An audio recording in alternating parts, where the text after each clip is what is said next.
Alhamdulillah semua usahaku lancar.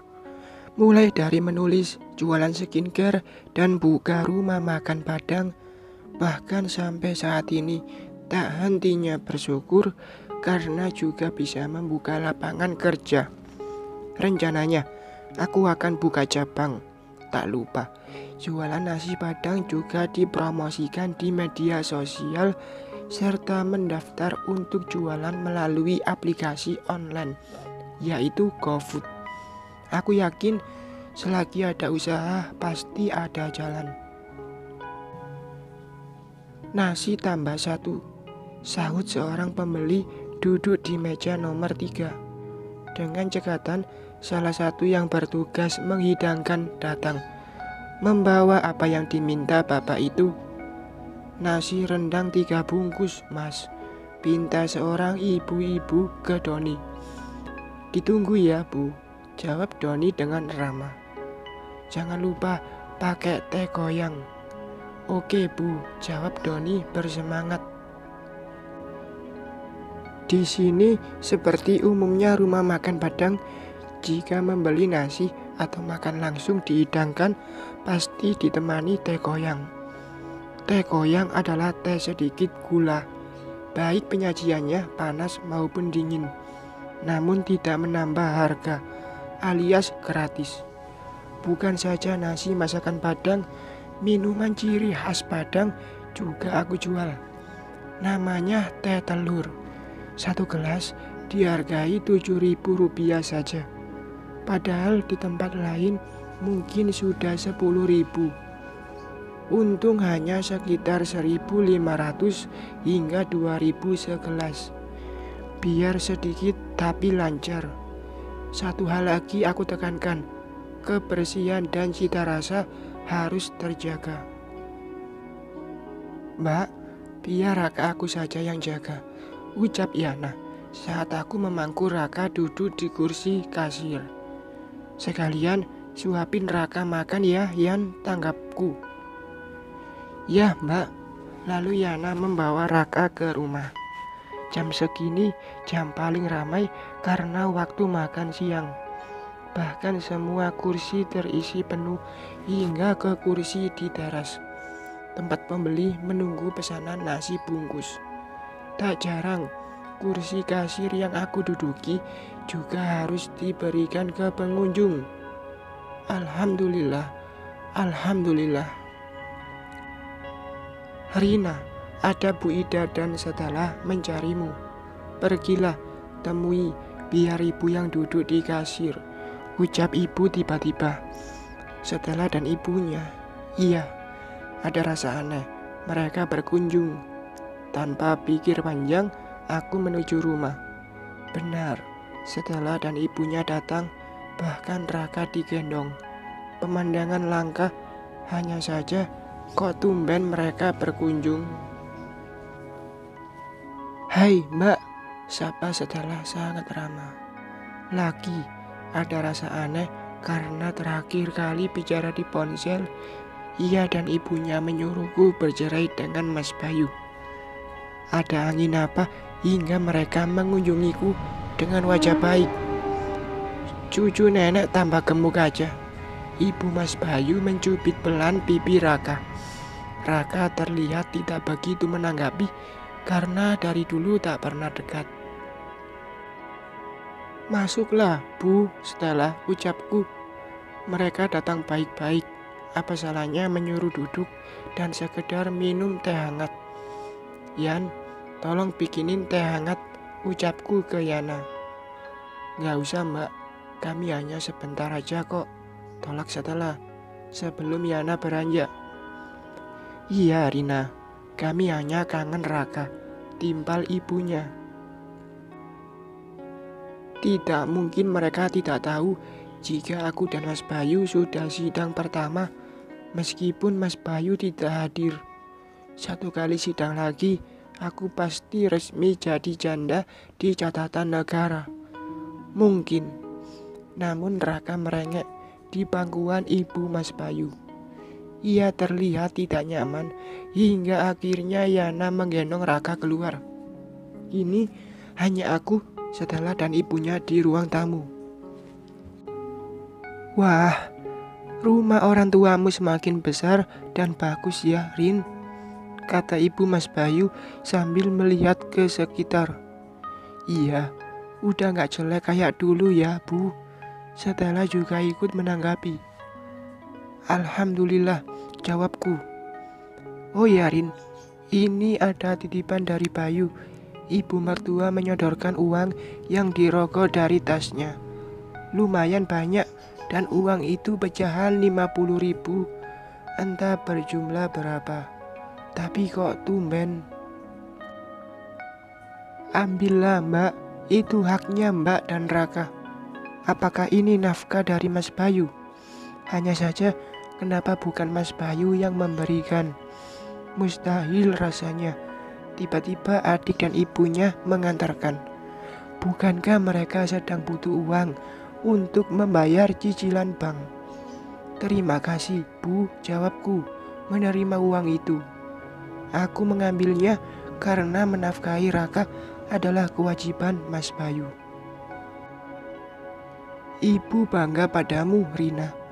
Meskipun hanya tamat SMP, tapi kamu bisa sukses seperti seorang berpendidikan tinggi.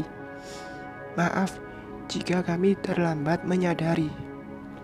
Maaf, kenapa kata-kata dari mulut ibu Mas Bayu masih terasa mengganjal? Ia terlihat baik sekali. Terima kasih, Bu. Hanya itu yang bisa aku tanggapi. Ibu sudah tahu kalian sudah sidang cerai pertama. Pasti kamu menggugat Bayu cerai lantaran permintaan ibu di HP. Sebenarnya itu bukan dari hati kami, Rin. Apa? Aku belum bisa menangkap jelas ujung dari pembicaraan ini. Iya, Mbak. Aku semalam tiba-tiba Mimpi apa aku semalam? Tiba-tiba dua manusia yang selalu menghinaku tiba-tiba minta maaf. Mungkin dengan perceraian ini jalan terbaik, ucapku. Tidak, perceraian itu dibenci Allah, Rina. Lagian tak baik jika istri minta cerai. Aduh, mau ibunya Mas Bayu apa sih? Tumben-tumbennya menasihati dengan bijak. Apa mau ibu? Jujur, aku merasa aneh saja dengan kedatangan ibu tiba-tiba. Rasanya tak tahan, menduga-duga di hati. Terdengar kasar, tapi buat apa aku bermanis-manis tapi berpura-pura? Baiklah, kami hanya ingin minta maaf atas apa yang selama ini terjadi antara kita. Pertengkaran dan...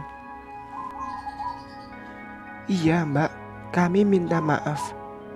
Aku juga minta maaf, Bu Stella, jawabku. Mungkin dengan saling memaafkan, hubunganku dengan Mas Bayu akan berakhir baik-baik. Berarti kalian gak jadi cerai dong? Tiba-tiba Stella berkomentar senang. Astaga, berapa kali aku merasakan keanehan sikapnya. Ibu gak masalah jika Bayu balik ke sini dan jangan khawatir masalah cicilan bank. Kami tak akan memberatkan pada gaji Bayu. Pokoknya rumah tangga kalian bahagia. Iya, Mbak, masalah Inur dan Jaka kami sudah mengusirnya dan tidak menganggap keluarga. Pokoknya Mbak Rina aman dari mereka. Coba dari dulu mereka bicara seperti ini. Tapi terlambat, aku terlanjur tahu sikap mereka dan sulit bagiku untuk kembali. Meskipun sudah saling memaafkan karena merubah sikap dan kebiasaan itu sulit. Ini aku baca dari beberapa kejadian atau masalah. Maaf, Bu, tapi kenapa tiba-tiba gini? Apakah Mas Bayu yang minta? Pikiranku berkata, mungkin Mas Bayu minta tolong ibu dan adiknya agar lebih meyakinkan aku. Sebenarnya Bayu tak ingin cerai. Bahkan ia terlihat sedih, Rin. Tapi bukan itu saja. Kami juga menyadari betapa hubungan keluarga itu penting. Apalagi aku punya cucu dari kalian. Kenapa aku merasa masih mengganjal? Ini bukan ibu Mas Bayu yang aku kenal. Atau memang ia sudah berubah? Nggak mungkin deh. Tapi kami sudah pisah, Bu, jawabku. Lagian Bayu tak pernah menceraikanmu, Rina. Ibu yakin itu karena ia tak mau pergi ke sidang. Iya, Mbak, sebaiknya pikirkan lagi. Hanya itu saja pembicaraan maksud kedatangan mereka. Lalu mereka berpamitan. Ternyata mereka hanya memintaku agar kembali ke Mas Bayu. Lelah membuatku tidak mengetik cerbu malam ini. Belum lagi bolak-balik ke ATM urusan jualan online.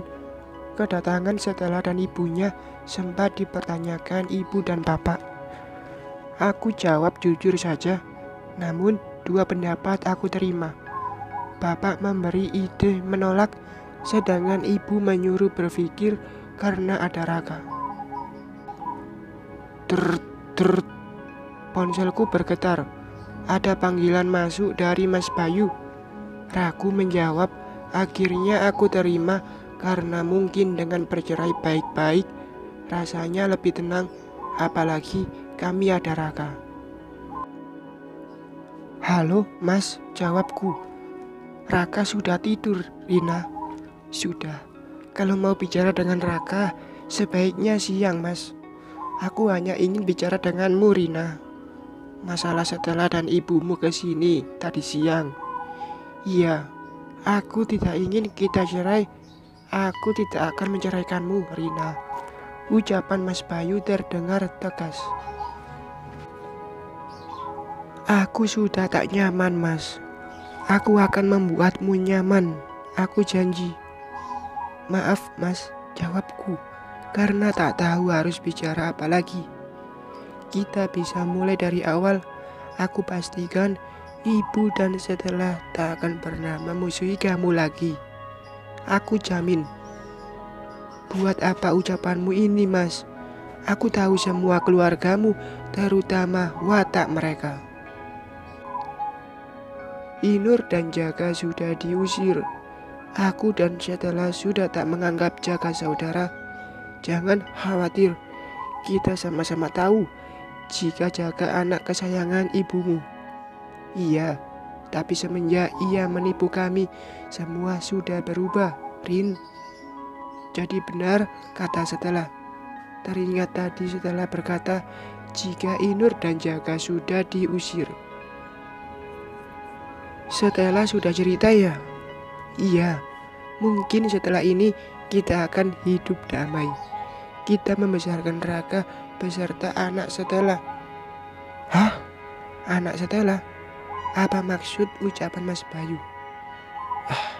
Mungkin ia salah menyebut. Kita akan membesarkan dua anak. Meskipun anak Stella, tapi ia tak akan membebani biaya pada kita. Ternyata aku tak salah dengar. Stella punya anak. Duh, kok aku belum juga mengerti arah pembicaraannya. Setahuku, Stella belum menikah. Terus jika ia punya anak, kenapa bukan ia yang mengurus? Kapan Stella menikah? Aku berusaha menyambung pembicaraan ini. Besok, datanglah ke rumah. Kok mendadak? Tidak mungkin menunggu Barut setelah besar, Rina. Apalagi ini hanya nikah siri. Setelah masih bisa kuliah tanpa beban malu. Dan statusnya juga masih gadis. Jika mau cari kerja nantinya. Astaga, jadi ini alasan mereka bersikap baik padaku. Setelah hamil, tapi dengan siapa? Kenapa hanya nikah siri?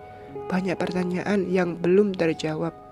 Hanya saja aku merasa Stella dan ibunya hanya membutuhkan aku untuk menutupi aib Stella. Ya Tuhan, mereka tidak berubah. Baik, pasti ada maunya. Semoga Stella bahagia. Maaf Mas, aku ngantuk. Assalamualaikum. aku akhiri pembicaraan ini secepatnya. Bersambung.